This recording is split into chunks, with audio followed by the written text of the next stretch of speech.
Welcome to California in Focus. I'm Dave Mason, the Southwest editor with the Center Square website. I'm here today with reporter Madeline Shannon talking about her story about Medi-Cal in California. Medi-Cal is the state's version of Medicaid, and under new rules that take effect on Friday, new enrollments will not be accepted from illegal immigrants for Medi-Cal. So I thought I would just start, Madeline, by asking about what do these new rules mean? Who do the new rules impact? Well, the new rules mean that if anyone who lives in California doesn't have citizenship status or has unsatisfactory immigration status, that if they aren't currently enrolled in Medicare or Medi-Cal, then they will not be able to enroll in Medi-Cal after January 1st, 2026. So tomorrow, essentially. This is going to impact a lot of people who maybe aren't enrolled in Medi-Cal right now, do not get those benefits, but we're thinking about signing up after the fact. And this is going to impact those who have unsatisfactory immigration status, who don't live in California now, but will in the coming year. If they are not already on Medi-Cal, then they won't be able to sign up for Medi-Cal after the 1st.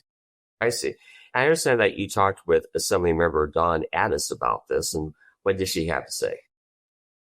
Assemblymember Addis, she said that the legislature acted to protect care by minimizing and postponing reductions in coverage, and that federal cuts approved by Congress and tariffs enacted by the Trump administration and ongoing attacks on members of California communities who are undocumented have created fiscal strain for people in states like California, and that the cost of the federal government's erosion of healthcare is extremely high, and it's resulted in costs of tens of millions of dollars to the state of California, and it's resulted in real consequences to the health of individuals and families in California.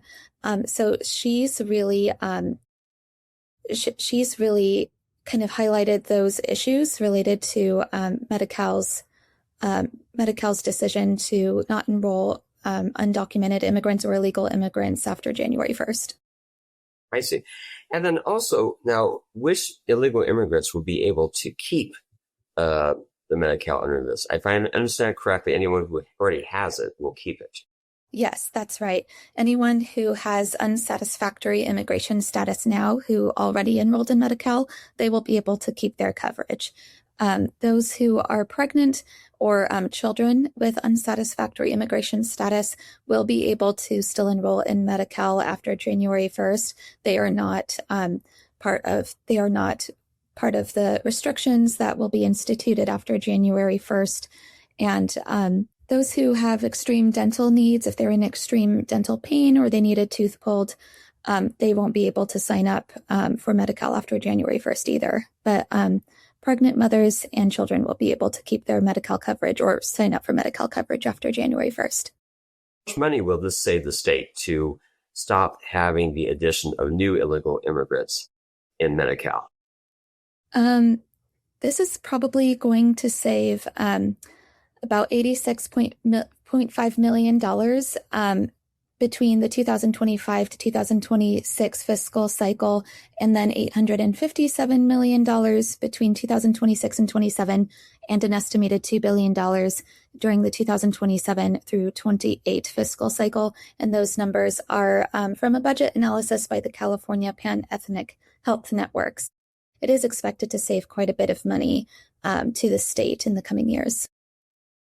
And it seems like this has become more critical because of the state's budget deficit as the state looks for ways to save some money.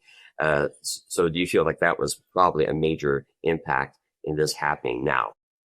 I do. I think that this is a result of California's budget woes because the Legislative Analyst's Office did release a report earlier this year anticipating that California is going to see a really big budget deficit in the coming year. And this is, I'm sure, a response to the Legislative Analyst's Office expectation that California is going to have more expenditures than money coming in. So This is probably just the first thing that we're going to see from Medi-Cal in response to California's budget deficit. What kind of pushback has it been towards this? I mean, have there been immigration groups concerned about this?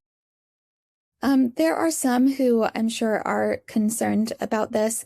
There are a number of groups I reached out to who I am sure have a stance on this issue, but I haven't really had a lot of those folks get back to me, so they haven't publicly issued a statement, and they haven't told me what kind of pushback that they are planning on in the coming year.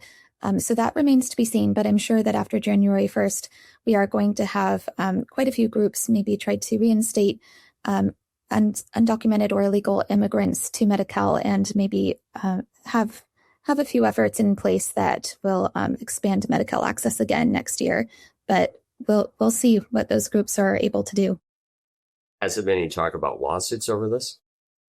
Not yet, but I'm sure there will be in the coming months. Well, thank you very much for your time. And that is California in Focus for today. Please look at thecentersquare.com for more news about California and the rest of the country. Thank you.